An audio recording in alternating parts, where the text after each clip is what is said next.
Hey, I'm Brandon. Back in the early 90s, yep, I'm that old, I used to love the mini truck scene. I would go down to the cruise down at Sunrise in Sacramento, and I started seeing these lower geo trackers at the local cruise.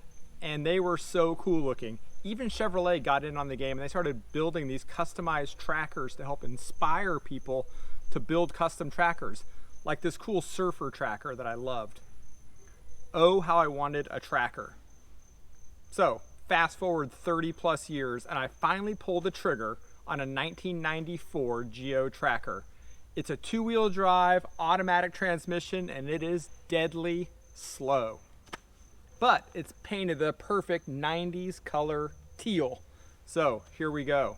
So wheels would be my first challenge, and the fact that I found out that a Geo tracker uses a 5x5.5 lug pattern. This is massive, 108 millimeter center bore. It's the same size lug pattern as my 77 International Scout with Dana's under it.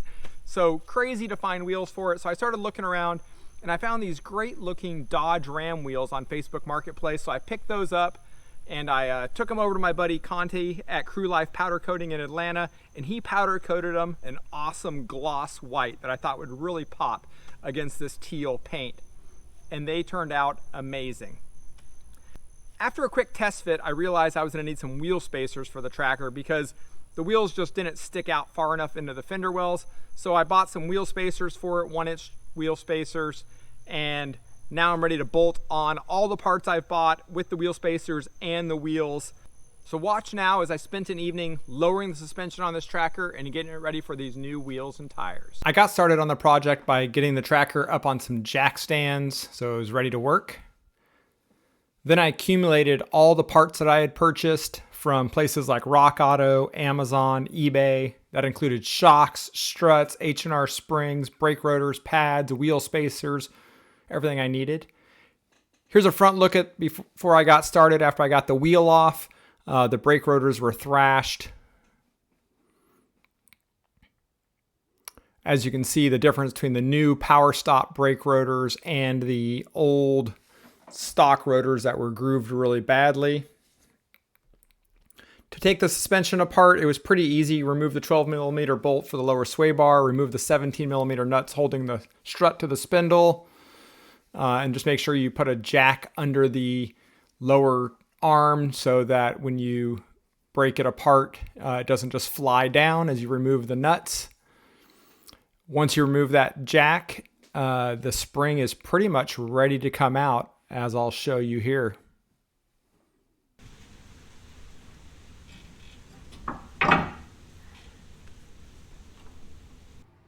Now that the spring was out, it was time to do something about that giant bump stop hanging down there. If you don't remove that or cut it down, you'll have no suspension travel. So I went after it with a hacksaw. I was able to get in there pretty easy and cut that metal tube down to remove several inches of that bump stop, which will give me a lot more suspension. And as you can see here, no more bump stop. It's all gone. The thing will ride a lot better, so make sure you take that step. Here's a look at the springs. The stock springs versus the H&R springs before I start cutting.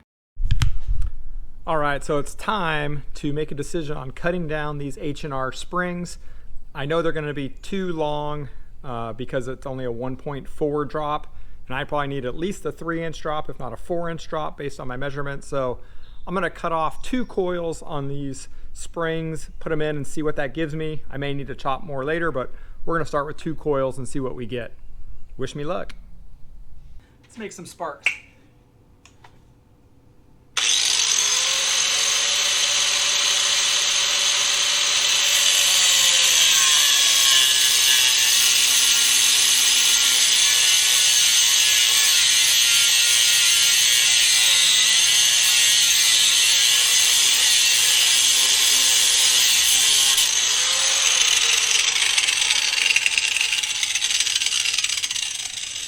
Cheap Warrior grinder and a Warrior bit you can buy at Harbor Freight. To start bolting the front end back together, I grabbed these GABRIEL struts that I purchased at Rock Auto. They were cheap and they work great as an aftermarket strut. The next part I grabbed were these strut spacers. Usually these are used to lift a tracker, but I'm going to use them to lower it and give myself more suspension travel. All right, so I'm using these spacers that are usually meant to lift a vehicle, but I'm going to put them on the inside of the strut towers here, which will actually lift the strut up several inches so that I get more movement from the strut. So I've already installed that, made sure it clearance. I had to clearance the tower just a little bit to get it to fit. Then I can slide the strut in. From here, you're just going to put the top on, which will then go on there. And then you're going to put your standard nut and bolt situation on there.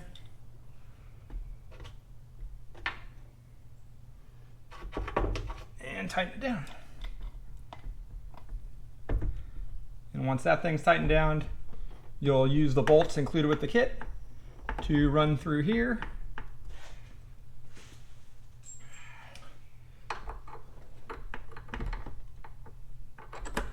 Like so. And then bolt them in from the bottom. So then the whole thing will be raised up and your strut will not bottom out when your geo tracker is lowered, which is awesome. All right, so we're all bolted back together, strut bolted in at the bottom, new brake rotor on, new brake pads. See the spring cut in there, cut off the bump stop, strut bolted in there, go across the top, struts bolted in at the top, and reattach the sway bar. All right, we're ready to get this thing back on the ground. All right, so now we're gonna move on to the back. So I simply just remove the back wheel. Pretty easy. Now I'm gonna remove the shock absorber. Before I remove the shock absorber though, I put a jack under the axle to support it because the shock absorber is the only thing holding the spring in. So if you just pull that shock absorber bolt, it's gonna just push the whole axle down. So to avoid any of that, I will put a jack under there, remove the top of the shock, lower it down slowly, remove the spring, cut the H&R spring, and then put it back in. So let's see how this thing goes together. It should be way easier than the front. All right, so the shock is out, 17 millimeter bolt at the bottom. I think it was a 14 at the top. Your shocks may be different if they're aftermarket. So now I can just lower the jack down. The spring should just fall right out. Perfect, easy. So here are the factory springs versus the H&R rear springs. As you can tell, they look almost the same, but the H&R have all these dead coils at the bottom, which gives you the progressive spring rate versus the more linear spring rate of this one. So we're gonna chop off a few of those dead coils. I did some searching and found these shocks that are shorter than the originals. Just did a bunch of measuring and then found, I don't even remember what these fit. I'll have to look them up and share it in the notes. But they should work perfect. They're just a little bit shorter, a couple inches. Should give me everything I need. And they were super cheap on Rock Auto. So let's get this rear suspension put back together by installing the cut springs and the new shortened shocks.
Easy. 17 millimeter bolt, done. 14 millimeter up top. It's a double nut. Just tighten the bottom one as tight as you want it, so it squishes the bushing nice. And run the top one down on top of it. Double wrench.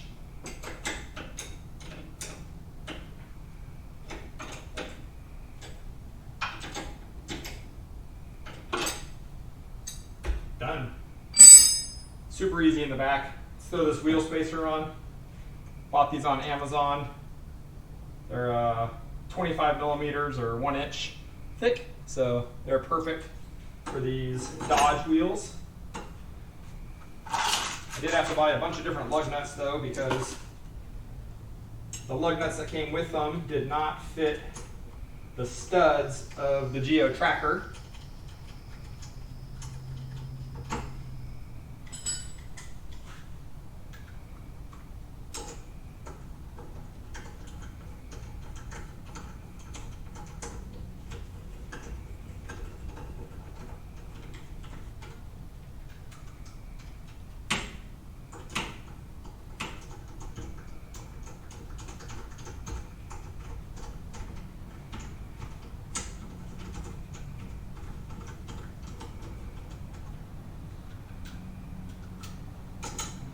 Because these aren't hub centric, you have to make sure that they are centered on there as good as possible. So you go slow and tighten each one a little bit at a time so that they self-center on the tapered edge of the nut.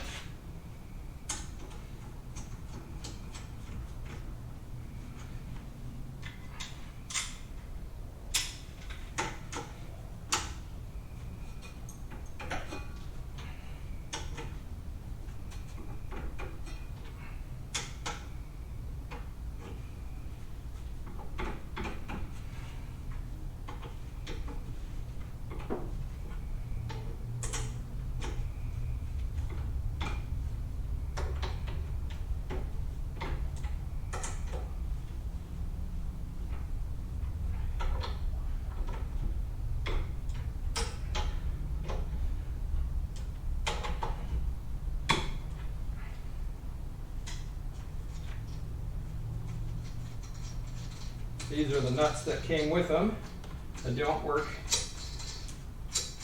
And they're open, so I didn't want to use them on the wheels. Get all those off there. These pretty wheels on there.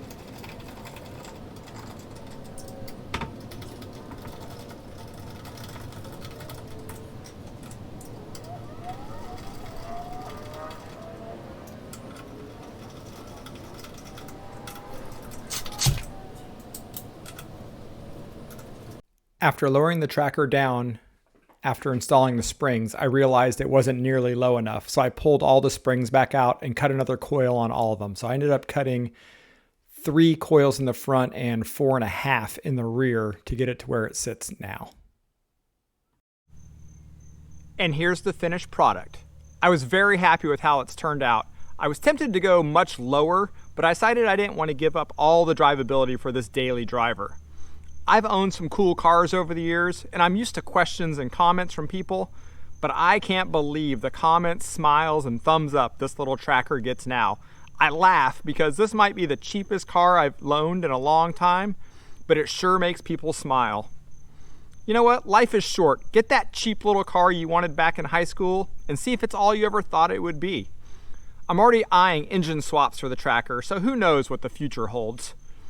If you haven't seen my other cool vehicles like my super rare 1974 VW SP2 or my dad's 1977 International Scout that we just found after he sold 25 years ago, hit that subscribe button and check out my other videos. Thanks for watching.